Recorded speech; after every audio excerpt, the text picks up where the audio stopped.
You can modify the reports that are provided with Sage 50 to create your own custom reports. To modify a report, select the report that you want to use as the basis for your custom report within the Select a Report or Form window. Then click the Options button within the window to open the Report's Modification window. The report modification options are shown within the Modify Report window that appears. In the Filters section, you will see the filters that are in place for the report. Here you can change the criteria used to filter the report data. The available options will change based on what data is used for the report.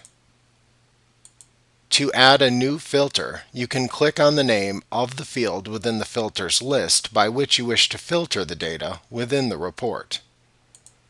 Then set any available options for the selected field in the adjacent area to the right.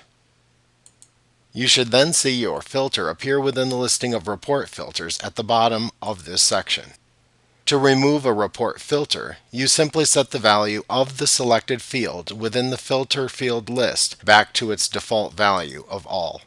If you wish to remove all of the filters from a report, you can also click the Clear All Filters button within the Filters area to clear all filters from the report.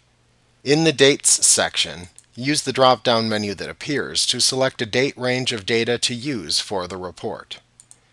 You can also use the From and To drop-down menus to create custom date ranges if you prefer. Note that some reports, such as the customer list for example, do not use a date range for their values. Next, in the Sorting and Summary section, use the drop-down available to select your report's sorting options and summary options.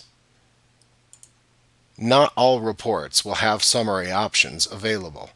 Next, click the Columns hyperlink to display the Columns tab for your report in Sage 50. Here you can click the Show checkbox for the columns or fields that you want to show within the report. If you look at the column number column, you will see their order from left to right displayed as a numeric ascending ranking, starting with column number 1 appearing at the far left. If you want to change the order of the columns that will appear within the report, you can click on the one that you want to change the position of to select it, and then click either the Move Up or Move Down buttons within this tab to change its column order. If you opened the Columns tab, you can simply click the Fonts tab within the same dialog box to view font information for your report.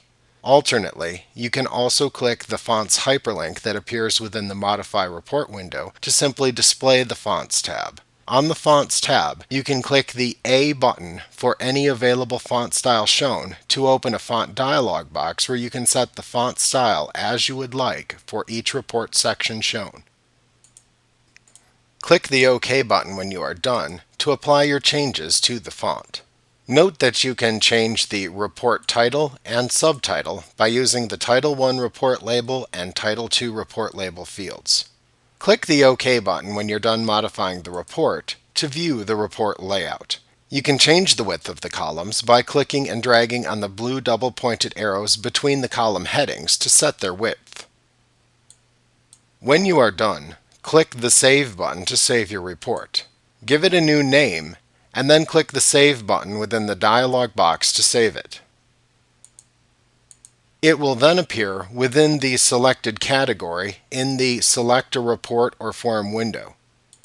All customized reports have an icon of a blue wrench appear next to them within the Select a Report or Form window to distinguish them from the other preset reports.